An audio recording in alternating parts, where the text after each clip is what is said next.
اب آپ کے سامنے میرے قائد تشریف لا چکے ہیں، تو میں اپنے جذبات کا اظہار ان الفاظ میں کرنا چاہتا ہوں۔ منڈا پنڈ والو، آپ نے علامہ احسان الہی ظہیر رحمت اللہ علیہ کو بھی اس گاؤں میں سماعت فرمایا۔ آج ان کے نور نظر لخت جگر تشریف فرما ہے۔ آج آپ نے ان کے ساتھ یہ عزم کرنا ہے، جب تک جینا ہے اللہ کے لیے جینا ہے، مرنا ہے اللہ کے لیے مرنا ہے۔ اپنے دونوں ہاتھوں کو بلند کر کے میرے نعرے کا جواب دیجئے۔ میں خطاب شروع کروانے والا ہوں علامہ ابن علامہ، قائد ابن قائد، علامہ صاحبزادہ حشام الہی ظہیر کا نعرہ تکبیر۔ آواز نہیں آئی، اس لاؤڈ سپیکر کے ذریعے، پارٹ ساؤنڈ سسٹم کے ذریعے، سوشل میڈیا کے ذریعے پوری دنیا میں پیغام پہنچ جائے۔ نعرہ تکبیر، صداقت مسلک اہل حدیث، جمعیت اہل حدیث پاکستان، صاحبزادہ علامہ حشام الہی ظہیر۔ ایک مرتبہ میرے دل کی خواہش ہے آپ اپنے قائد کو کھڑے ہو کے ذرا ہاتھ ہلا کے استقبال کیجئے، یا موبائل کی لائٹیں آن کر لیجئے، اپنے ہاتھوں کو لہرا لیجئے، اپنے ہاتھوں کو جناب پرچم بنا لیجئے، اپنے موبائلوں کی لائٹیں آن کر لیجئے۔ نعرہ تکبیر، جمعیت اہل حدیث پاکستان، علامہ حشام الہی ظہیر۔ علامہ صاحب، میں آپ کا کارکن ہوں، میں آپ کو پھر مخاطب کر کے کہنا چاہتا ہوں، یہ چیالے آپ کو دیکھنے کے لیے آئے ہیں، اور میرا 8 سال کا بیٹا عبدالحادی آپ کی زیارت کے لیے آیا ہے۔ یہ دیوانے ہیں علامہ احسان کے، یہ دیوانے ہیں علامہ حشام کے۔ نعرہ تکبیر، جمعیت اہل حدیث پاکستان۔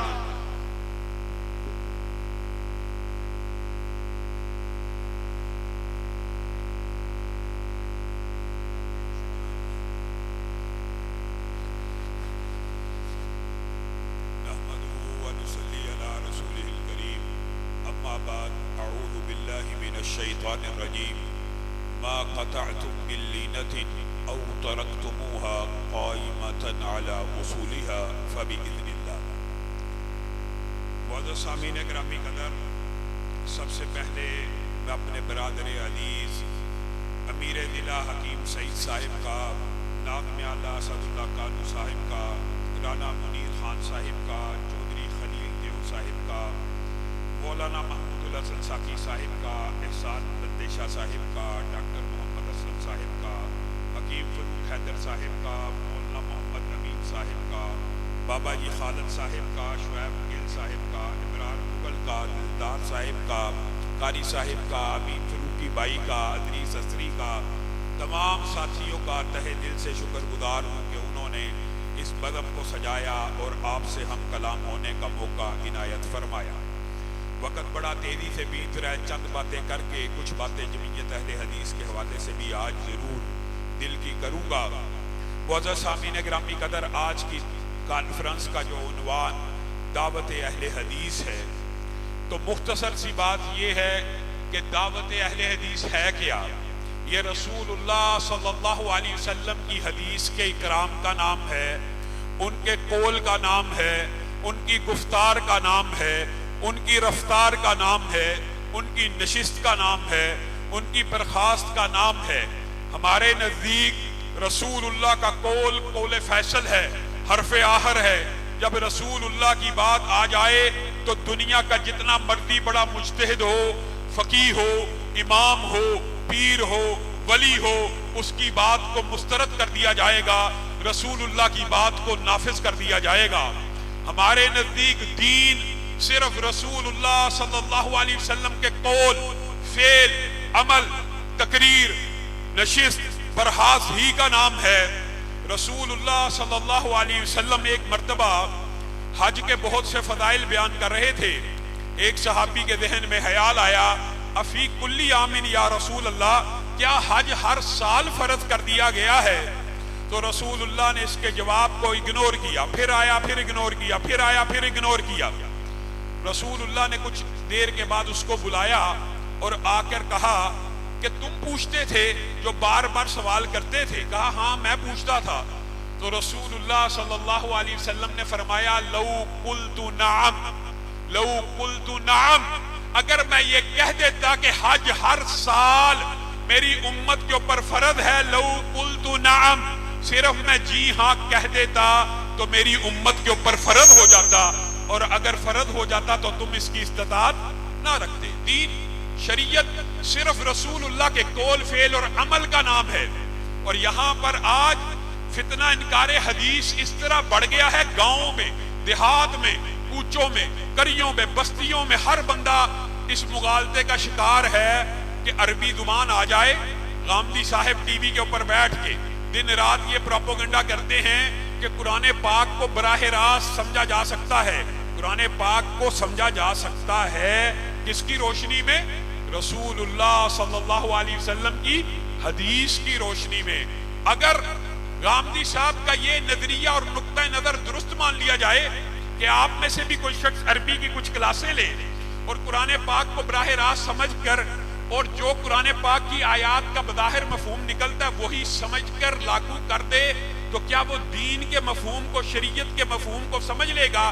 صرف آج آپ کے سامنے یہ چند آیات پیش کر کے اپنی بات کو امام محترم جو آج کی تقریب کے دلہا ہیں ان کے ہاتھ اور ان کے سپرد کروں گا۔ میرے بھائیو، یہ بات بڑی اہم ہے کہ رسول اللہ صلی اللہ علیہ وسلم کی امت کے اندر رسول اللہ کے بعد افضل ترین جو گروہ ہے وہ کس کا گروہ ہے؟ صحابہ کا۔ اگر صحابہ بھی براہ راست یہ دعویٰ کریں کہ ہم قرآن پاک کو عربی زبان میں نازل ہوا، ہماری زبان تو عربی نہیں ہے لیکن صحابہ کی زبان کیا ہے؟ عربی، براہ راست نازل ہوا اور ہم براہ راست سمجھ سکتے تھے اور ہم نے سمجھا۔ اور یاد رکھیے گا جب صحابہ نے بھی براہ راست قرآن پاک سمجھا اور اس کی گائیڈنس اور اس کی رہنمائی اگر رسول اللہ صلی اللہ علیہ وسلم سے نہ لی تو ان کے فہم میں اور ان کے سمجھنے میں بھی اجتہادی غلطی موجود ہوتی ہے۔ کیسے؟ فَلَيْسَ عَلَيْكُمْ جُنَاحٌ أَن تَقْصُرُوا مِنَ الصَّلَاةِ إِنْ خِفْتُمْ أَن يَفْتِنَكُمُ الَّذِينَ كَفَرُوا۔ یہ یعلا بن امیہ حضرت عمر کے پاس اس آیت مبارکہ کو لے کے آگے اور آ کے کہنے لگے، اے عمر فَلَيْسَ عَلَيْكُمْ جُنَاحٌ أَن تَقْصُرُوا مِنَ الصَّلَاةِ، کہ اللہ تعالیٰ نے قرآن پاک میں یہ کہا ہے کہ تمہارے اوپر کوئی حرج نہیں ہے، تم نمازوں کو قصر کرو۔ ہم نماز قصر کرتے ہیں نا۔ ان خفتم ان یفتنکم الذین کفروا، اگر تمہیں خطرہ ہو کافروں کے حملے کا، اگر تمہیں کافروں کے حملے کا خطرہ ہو تو تم نماز کو سفر میں قصر کر لیا کرو، تھوڑی کر لیا کرو کہ حملے کا خطرہ ہے۔ اب یہ بتائیے یہ فہم کس کا؟ یعلا بن امیہ کا۔ چلو ایک عام صحابی ہے جو جواب دینے والا ہے، وہ کون ہے؟ فقیہ امت۔ وہ کہہ رہے ہیں عجبت مما عجبتا، عجبت مما عجبتا، میں بھی اس بات پہ حیران ہوا تھا اور میں نے بھی تعجب کیا تھا جس بات کے اوپر آج تو تعجب کر رہا ہے، اور میں بھی یہ آیت مبارکہ رسول اللہ کی بارگاہ میں لے کے پہنچ گیا تھا اور رسول اللہ کو کہا تھا اللہ کہ رسول یہ اللہ نے تو نماز قصر کی اجازت دی ہے کافروں کے خوف اور فتنے کے وقت میں، اب ہم نماز قصر کیوں کرتے ہیں؟ اگر فقیہ امت بھی قرآن پاک کو براہ راست سمجھنے کی کوشش کرے گا، غامدی صاحب کہتے ہیں جو عربی زبان سمجھ لے، جو عربی زبان پڑھ لے، بس وہ قرآن پاک کو جیسے جی چاہے سمجھتا رہے۔ اور ان کی سمجھ کیسی ہے؟ عورتوں سے بھی ہاتھ ملا لیا جائے۔ یہ کتے جو ہوتے ہیں وہ بھی بلیوں جیسے ہی ہوتے ہیں، ان کے پالنے میں بھی کوئی حرج نہیں ہے، وہ بھی ناپاک نہیں ہوتے۔ یہ جو سمجھ براہ راست سمجھنے کے نتیجے آپ کے سامنے ظاہر ہو گئے ہیں، اور براہ راست سمجھنے والے ہمارے معاشرے میں ایسے موجود ہیں، ان کو کہا جائے قرآن پاک میں تو مردار حرام ہے، ہم مچھلی کیوں کھاتے ہیں؟ کہتے ہیں ہم مچھلی ذبح کر کے کھاتے ہیں۔ مردار تو حرام ہے لیکن ہم مچھلی ذبح کر کے کھاتے ہیں. اندازہ کریں یہ قرآن پاک کو براہ راست سمجھا جائے گا اگر حدیث کو مائنس کر کے تو قرآن پاک بھی سمجھ نہیں آئے گا. کیوں؟ وَأَنزَلْنَا إِلَيْكَ الذِّكْرَ لِتُبَيِّنَ لِلنَّاسِ مَا نُزِّلَ إِلَيْهِمْ. اللہ نے رسول اللہ کے اوپر قرآن کو نازل کیا تاکہ وہ لوگوں کو کھول کھول کر بیان کریں. تو رسول اللہ نے عمر کو کہا تھا یہ اللہ رب العزت نے صدقہ دیا ہے, یہ اللہ کا صدقہ ہے, اس کو قبول کرو. اور نماز قصر امت کے لیے اس فتنے کے اور اس خطرے اور کافروں کے حملوں کے باوجود بھی جاری رہے گی. ایک اور صحابی ہیں عدی بن حاتم, کلوا واشربوا حتی یتبین لکم الخیط الابیض من الخیط الاسود. جب یہ آیت اتری قرآن پاک کو براہ راست سمجھنے کی کوشش کی اور کیا کیا, سفید دھاگے سرانے میں رکھ لی اور کالے دھاگے سرانے میں رکھ لی. اللہ تعالیٰ نے قرآن پاک میں یہ آیت نازل کی کہ اس وقت تک کھا پی لیا کرو جب تک سفید داڑھی سیاہ داڑھی سے الگ نہیں ہوتی. سفید دھاگا سیاہ دھاگے سے الگ نہیں ہوتا. تو انہوں نے کیا کیا, ایک سفید دھاگا پکڑا ایک سیاہ دھاگا سرانے پہ رکھ لیا. جب سورج بڑا اوپر آ گیا تو تب سفید اور کالا الگ ہوا. تو رسول اللہ کے پاس آگے کہنے لگے سحری کا تو بڑا وقت ہوتا ہے.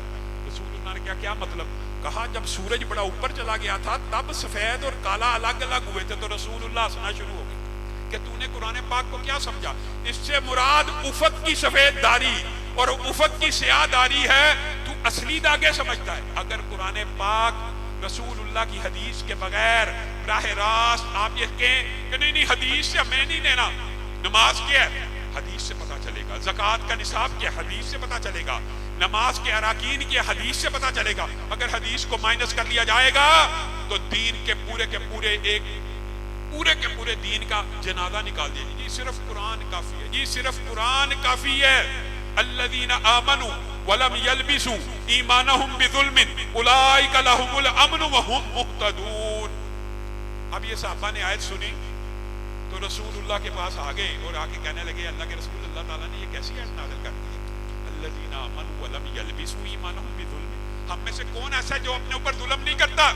ہمارے اپنی جانوں کے اوپر ظلم کرنے والا ہر ایک ہے. تو ہم میں سے کوئی بندہ بھی جنت میں نہیں جائے گا, ہم میں سے کسی کو امن نہیں ملے گا, ہم ہدایت یافتہ نہیں ہیں, ہم راہ راست پہ نہیں ہیں. صحابہ ان کے بارے میں اب گاندھی صاحب اردو جاننے والوں سے یہ کہتے ہیں براہ راست سمجھو, حدیث کے بغیر سمجھو. یہ صحابہ عربی جانتے ہیں, آیت نازل ہوئی ہے پریشان ہو گئے اور پریشانی کا اظہار کس سے کر رہے ہیں؟ رسول اللہ سے, کہ ہم ایمان کے ساتھ, ایمان کے اندر ہر بندہ ظلم کرتا ہے, اپنی جانوں کے اوپر ظلم کرتا ہے. اللہ کے رسول یہ کیا ماجرا ہوا؟ تو رسول اللہ صلی اللہ علیہ وسلم نے کہا اے میرے صحابہ تم نے اس آیت کو کیا سمجھا؟ اس آیت کا مفہوم اور ترجمہ تو یہ ہے الشرک لظلم عظیم. یہ جو اپنے ایمانوں کے اندر شرک کی آمیزش نہ کریں ان کو امن ملے گا. من یعمل سوءا یجزا بہ کی آیت فقیہ امت حضرت ابو بکر نے سنی. یہ 4 آیتیں رکھ کے اپنی بات کو آگے بڑھاؤں گا. چوتھی آیت, یہ ایک لمبا طویل باب ہے. دعوت اہل حدیث یہ ہے, دعوت اہل حدیث یہ ہے, منہج اہل حدیث یہ ہے, فکر اہل حدیث یہ ہے کہ حدیث رسول حجت ہے, قول رسول حجت ہے اور قطعی ہے, اور اس کے علاوہ کسی کا قول حجت نہیں ہے. اگر اس کی تائید میں حدیث موجود ہوگی تو لے لیں گے, اگر اس کے مخالف میں ہوگی تو چھوڑ دیں گے, چاہے وہ جتنا مرضی عظیم آدمی. من یعمل سوءا یجزا بہ. حضرت ابو بکر آگے رسول اللہ کے پاس, اللہ کے رسول یہ کیا آیت اتری ہے کہ جو برائی کرے گا بدلہ پائے گا؟ اے اللہ کے رسول یہ آیت نے تو جینا حرام کر دیا. تو رسول اللہ مسکرانا شروع ہو گئے, کہا الست تمرض الست تحزن, کیا تجھے مرض لاحق نہیں ہوتا, کیا تجھے غم لاحق نہیں ہوتا؟ جی ہوتا ہے. اور بندہ مومن کو سوئی نہیں چکتی, اس کے گناہ معاف ہو جاتے ہیں. بندہ مومن توبہ کرتا ہے, اس کے گناہ معاف ہو جاتے ہیں.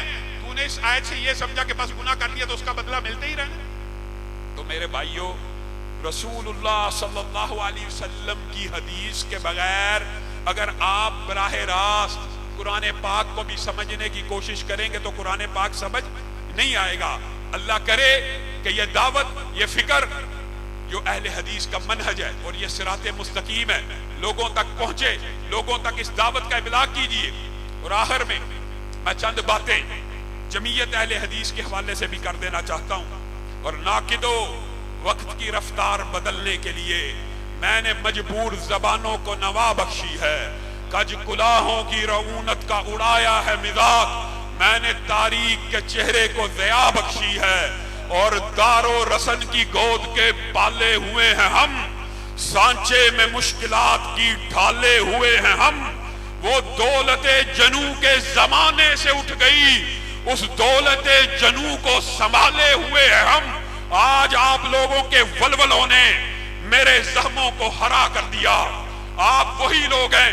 ابھی میں بیٹھ گیا، پیچھے ایک گھر میں ایک بزرگ نے کہا، اسی قریے میں، اسی بستی میں علامہ شہید آئے تھے، آپ میں سے بزرگ گواہ ہوں کہ آئے تھے کہ نہیں تھے آئے؟ کہا اس وقت بھی یہ نعرہ لگا تھا، علامہ شہید قدم بڑھاؤ، علامہ صاحب قدم بڑھاؤ، ہم تمہارے ساتھ ہیں۔ آپ لوگوں نے نعرہ لگایا اور انہوں نے قدم بڑھا دیا۔ آپ کے نعروں پہ اعتبار کرتے ہوئے علامہ شہید نے مدینہ کی گلیوں کی طرف قدموں کو اٹھا دیا۔ کہاں گئے آپ کے نعرے؟ کہاں گئے آپ کے دعوے؟ کہاں گئے آپ کے وعدے؟ کہاں گئے؟ اور یاد رکھو، انقلاب کبھی نعروں سے، کبھی آہوں سے، کبھی سسکیوں سے نہیں آتا۔ انقلاب کے لیے مجھے آپ لوگوں کے ہم ہموں کی ضرورت ہے، آپ لوگوں کے ولولوں کی ضرورت ہے، آپ لوگوں کے تنتنوں کی ضرورت ہے۔ آؤ جمعیت اہل حدیث کی قیادت میں اس شہید اسلام کی، اس شہید ہمارے، میرے تو چلو والد تھے، تو کیا جب وہ دنیا سے چلے گئے تم لوگوں کو یتیم کر کے نہیں گئے؟ کیا صرف علامہ احسان الہی ظہیر کے گھر والے ہی یتیم ہوئے کہ اہل حدیث پوری قوم یتیم ہو گئی؟ جب سے وہ گئے ہیں آج 40 سال بیت گئے ہیں۔ اہل حدیثوں کی تاریخ کا بدترین دور آپ لوگوں نے اپنی آنکھوں کے سامنے گزرتا ہوا دیکھ لیا۔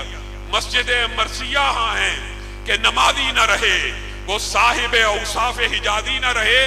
پہلے مسجد مرثیہ آتی تھی، نمازی کا ہے، آج مسجدوں پہ تالے لگے ہوئے، تالے لگے ہوئے۔ آج ضلع فیصل آباد کے اندر اہل حدیث مساجد کو تالے لگائے ہوئے، اور آپ ان کے پاس چلے جائیں کہ اس مسجد کا تالا کھلوا دیا جائے۔ کیوں کھلوا دیا جائے؟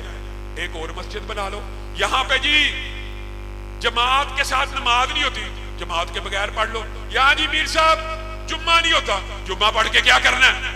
وہ شخص جس کی ایک فون کال سے اس کی جماعت کا عالم رہا ہو سکتا تھا، اس شخص نے ایک فون کی کال کو کرنا گوارا نہیں کیا، ایک کال کرنا گوارا نہیں کیا۔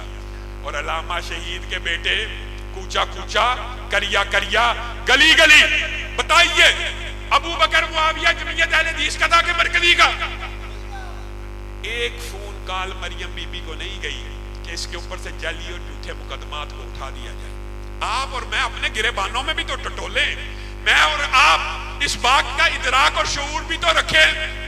کبھی کوئی مسئلہ ہو جائے، مسجدیں بند ہیں، یہ علامہ صاحب کو کال کر دو، یہ عالم پکڑا گیا جی علامہ صاحب کو کال کر دو، جی گستاخی ہو گیا جی علامہ صاحب کو کال کر دو۔ اور اس مجمع کی وساطت سے آپ کہیں نہ کہیں ہمارے اندر اس شہید کا خون ہے جو ہمیں رات کو سونے نہیں دیتا کہ سیدنا عثمان کی توہین ہوئی ہے، ملعون یاسین قادری نے کی ہے، اور علامہ شہید کے روحانی اور جسمانی بیٹے گھر میں سو جائیں۔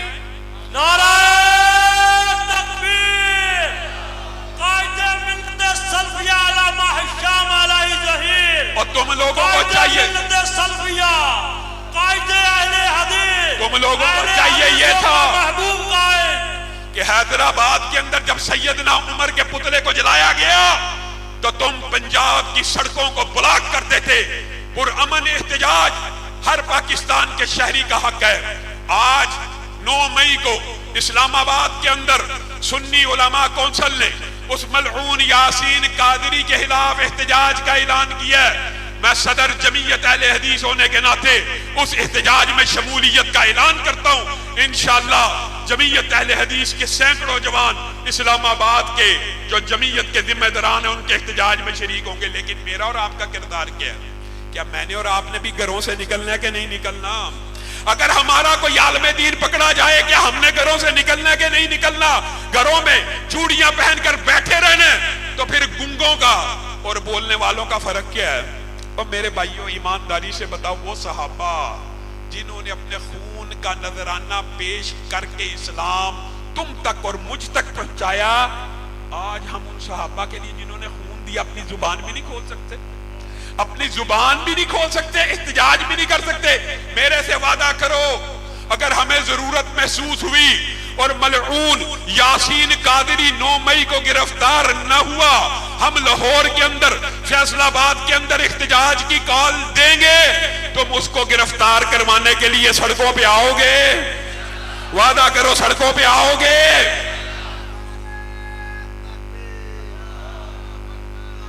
ملت علامہ شام نہیں رہی، قائد تیرے جان سر، علامہ تیرے جان سر، جمعیت اہل حدیث پاکستان۔ عجیب بات ہے، ہمارے اوپر الزام، بہتان، جھوٹ۔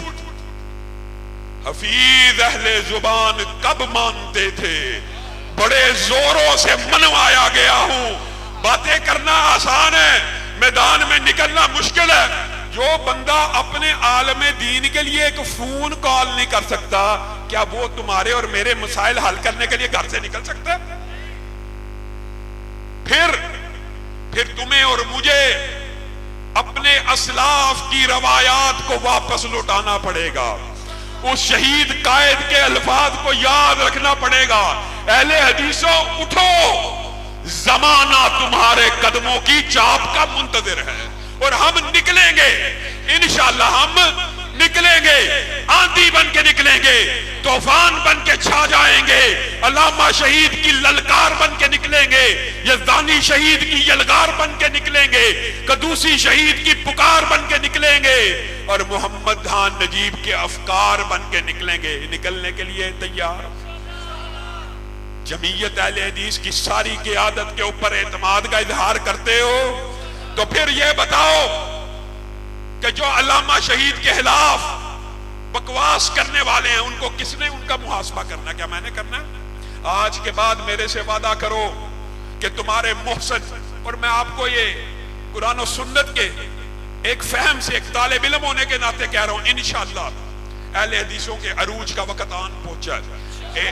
جب علامہ شہید کے خون کے ساتھ غداری کی گئی، جو شخص قاضی عبد القدیر خاموش جو ان کی قتل کی تحریک چلاتا رہا، جو ان کے قاتلوں کو گرفتار کرنے کے لیے احتجاج کرواتا رہا، اسی کے اوپر اس ایک شخص نے الزام لگا دیا۔ کس کی خاطر؟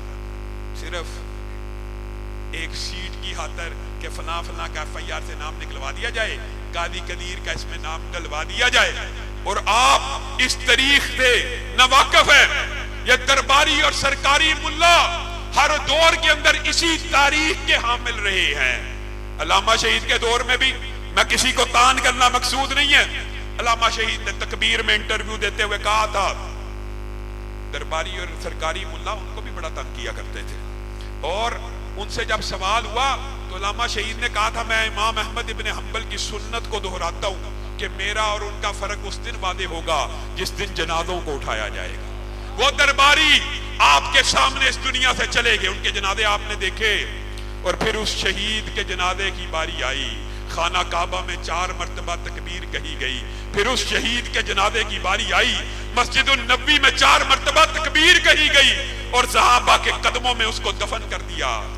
یہ جنازوں کا فرق واضح ہوا کہ نہیں ہوا؟ لیکن میں نے اور آپ نے اس عظیم شہید کی شہادت کے اس کی قربانی کے اوپر پانی پھیر دیا، ان سے غداری کی۔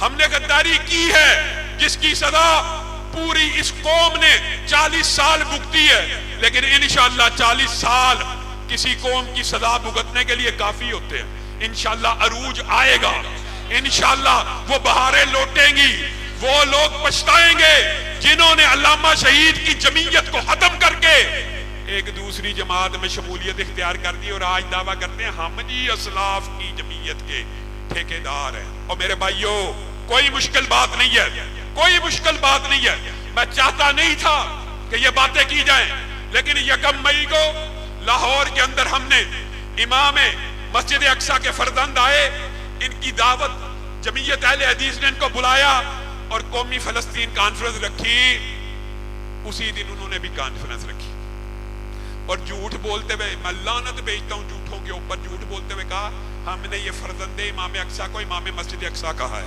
آج تک کسی نے کہا ہے؟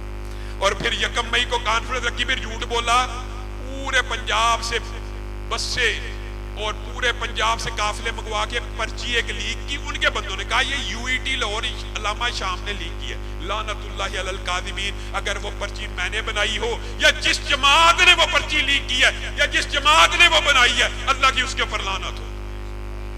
جھوٹ جھوٹ جھوٹ، صرف جھوٹ بول بول کے کیا ان عوام کی آنکھوں میں دھول جھونک دو گے؟ دن رات جھوٹ کی سیاست، یہ تمہاری. یاد رکھنا جمعیت اہل حدیث ایک ابھرتا ہوا سورج ہے اور ایک جلتا ہوا چراغ ہے، اور میر صاحب تیری آمریت ایک بجھتا ہوا چراغ ہے، ایک گرتی ہوئی دیوار ہے، اور انشاءاللہ گرتی ہوئی دیواروں کو گرتی ہوئی دیواروں کو ان گرتی ہوئی دیواروں کو ان گرتی ہوئی دیواروں کو ان گرتی ہوئی دیواروں کو جمعیت اہل حدیث پاکستان، جمعیت اہل حدیث پاکستان. میں ایک بات جمعیت اہل حدیث پاکستان زندہ ہے، جمعیت زندہ ہے، جمعیت علامہ شہید کی جمعیت زندہ ہے، غازی شہید کی جمعیت زندہ ہے، دوسری شہید کی جمعیت. میں ایک بات ضرور کہنا چاہتا ہوں. بیگم کوٹ کے اندر اور اس کے بعد میرا کوئی ارادہ اور موڈ نہیں تھا کبھی ان کے منہ لگنے کا یا ان کے بارے میں بات کرنے کا. انہوں نے رکاوٹیں ڈالی، پرچوں کی درخواست دی. لاہور کے باسیوں نے جس طرح 1 مئی کو جمعیت کے ساتھ وفا کا اور علامہ شہید کے ساتھ وفا کا اعلان کیا، بیگم کوٹ میں بھی وفا کا اعلان ہوا تھا. بات ختم. آج اگر ہم نے اسلام آباد کانفرنس رکھی ہے قومی فلسطین، اس میں بھی روڑے اٹکائے جا رہے ہیں، اس کو بھی روکنے کی کوشش کی جا رہی ہے. جہاں پہ کانفرنس رکھو اس کو روکنے کی کوشش. یہ 40 سالہ طرز سیاست ہے، جو مخالفت کرے اس کے پر پرچوں کی درخواستیں دی جائیں. آج جمعیت اہل حدیث پاکستان کے 10 سے زائد کارکنوں کے اوپر FIR کی درخواست دی ہے. ماشاءاللہ وہ جو اپنے علماء کو چھڑوانے کے لیے فون نہیں کرتے، وہ دوسری جماعتوں کے لوگوں کے اوپر FIR کی درخواستیں دے رہے ہیں. اسلام آباد کی کانفرنس کو روکنے کی کوشش کر رہے ہیں. اور منڈا پنڈ والوں، یہ تمہارے پنڈ کی کانفرنس کو روک نہیں سکے، اسلام آباد کی روک سکتے ہیں. زمین کے سارے شیاطین تکبیر.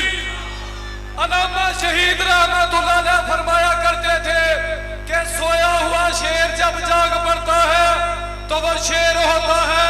علامہ شہید کے شیر جاگ پڑے ہیں. انشاءاللہ اب ضرورت ہے علامہ شام صاحب کے ساتھ چلنے کی. خدا کی قسم ہم اپنی جان تو دے سکتے ہیں، جمعیت کا ساتھ نہیں چھوڑیں گے. علامہ صاحب ہم وعدہ کرتے ہیں خون کا آخری قطرہ ہمارا بہہ جائے گا. میں خدا کی قسم شہید ملت کے فرزند کا ساتھ نہیں چھوڑوں گا. انشاءاللہ اسی لیے علامہ شہید صاحب کا بیٹا شام رائی صاحب قدم بڑھاؤ، ہم تمہارے ساتھ ہیں. کوئی چلے چلے. میں آخری الفاظ بس یہ کہنا چاہتا ہوں، انشاءاللہ زمین کے سارے شیاطین مل جائے، جمعیت اہل حدیث کی کانفرنسوں کو روک سکتے. اب ٹوٹ گریں گی زنجیریں، اب زندانوں کی خیر نہیں. یہ دریا جھوم کے اٹھے ہیں، تنکوں سے نہ ٹالے جائیں گے. اور جوش میں ہے طبیعت قتیل، آج کل سامنے جو بھی آیا وہ بہ جائے گا. یہ ندی کے زمانے سے مشہور ہے اپنی مود اور طغیانیوں کے لیے. سبحان ربک رب العزت عما یصفون وسلام علی المرسلین والحمد للہ رب العالمین.